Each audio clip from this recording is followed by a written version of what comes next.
Assalamualaikum warahmatullahi wabarakatuh. Perkenalkan, nama saya M. Ashraf, NIM 2110865001, kelas C Ilmu Komunikasi Universitas Riau. Pada saat yang berbahagia ini, saya akan menjelaskan tentang kebenaran dan juga asas-asas pemikiran. Yang pertama adalah kebenaran. Apa itu kebenaran? Sebenarnya kalau kita berbicara tentang kebenaran,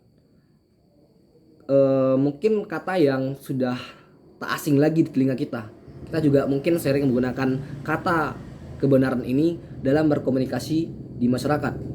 Nah, definisi dari kebenaran ini itu berbagai macam. Banyak definisi yang menjelaskan apa arti definisi dari kebenaran ini. Nah, salah satunya ialah kebenaran itu merupakan bentuk kesesuaian antara pernyataan dan juga kenyataan. Atau juga kebenaran bisa dimaknai sebagai bentuk realitas dari sebuah imajinasi. Bagaimana sebuah imajinasi tersebut dapat terimplementasi dengan baik atau dengan sesuai dengan apa yang dipikirkan oleh seorang manusia. Nah, itu beberapa definisi yang dimaknai orang dari pengertian kebenaran tersebut. Nah, kebenaran itu terdiri dari beberapa jenis. Yang pertama adalah kebenaran mutlak dan kebenaran relatif. Nah, kebenaran mutlak itu kebenaran yang secara universal itu dimaknai sama oleh seluruh manusia. Sederhananya seperti ini. Ketika kita berbicara tentang parfum, parfum itu aromanya pasti harum. Nah, orang pasti sepakat bahwa yang namanya parfum pasti itu harum. Nah, itu bentuk dari sebuah kebenaran yang mutlak di tengah masyarakat. Nah, yang selanjutnya adalah kebenaran relatif. Kebenaran relatif ini lebih dititik fokuskan kepada subjektifnya, kepada orang yang memandang suatu hal tersebut. Semisal seperti ini, keluar malam dan juga nongkrong dengan kawan-kawan. Mungkin sebagian orang memaknai itu suatu hal yang salah, tidak sesuai dengan norma, atau mungkin suatu penyimpangan, atau mungkin dan lain-lainnya yang orang menganggap itu sebagai hal negatif. Tapi di sebagian orang lain menganggap itu sebagai hal yang positif. Jadi sebuah kayak bisa itu dianggap sebagian orang benar, bisa juga dianggap sebagian orang lain itu salah. Nah, itu yang dimaksud dengan kebenaran relatif, tergantung bagaimana subjektif orangnya tersebut memandang suatu hal yang ada di tengah masyarakat. Nah, itu tentang kebenaran. Kemudian selanjutnya adalah tentang asas-asas pemikiran. Nah, untuk mencapai kebenaran tadi itu dibutuhkan pemikiran, berpikir kritis, dan juga menimbang, memfiltrasi agar terciptanya sebuah kebenaran tersebut. Dengan artian, asas-asas pemikiran ini sangat berhubungan dengan yang namanya kebenaran tadi. Nah, kebenaran dicapai dengan berpikir. Nah, kemudian apa saja asas-asas dalam berpikir? Asas-asas berpikir ini merupakan sebuah hal terkecil, pondasi utama dalam melakukan sebuah pemikiran.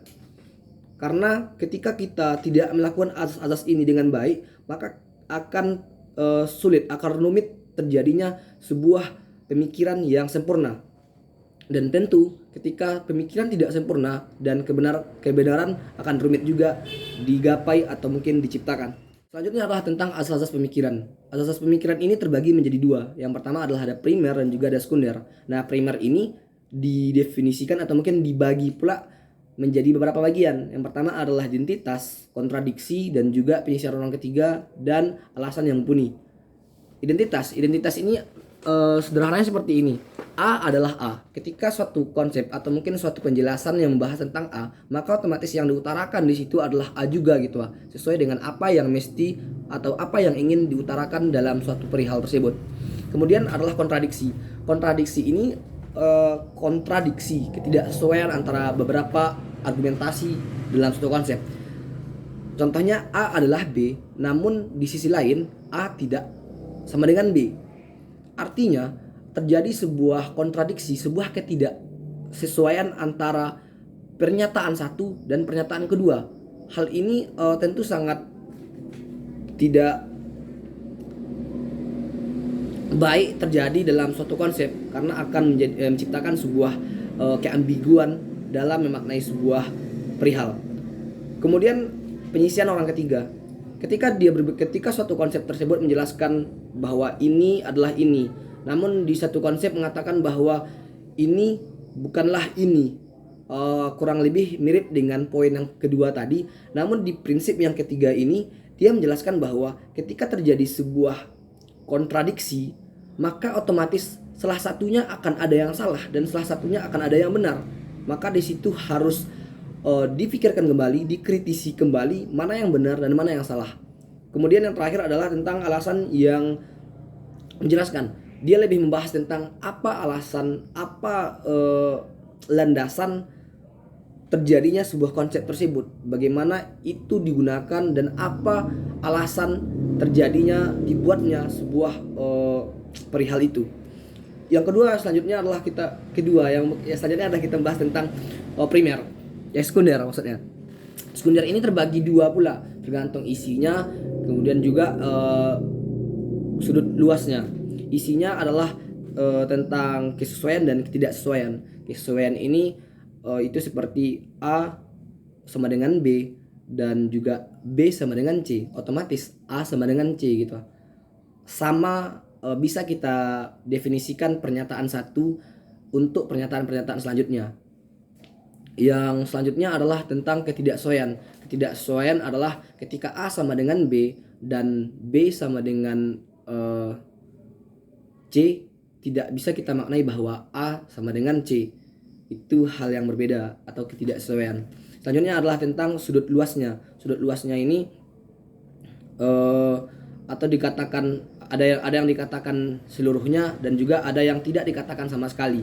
Yang dikatakan seluruhnya adalah ketika sebuah konsep kita maknai secara universal, maka kita juga bisa menjadikan itu sebagai landasan kebenaran untuk hal-hal selanjutnya gitu. Misalnya adalah ular adalah reptil. Reptil pemakan daging, dan bisa kita maknai bahwa ular adalah hewan pemakan daging. Otomatis kita maknai secara universal, secara kolektif bahwa ular adalah binatang pemakan daging yang termasuk juga adalah binatang-binatang reptil.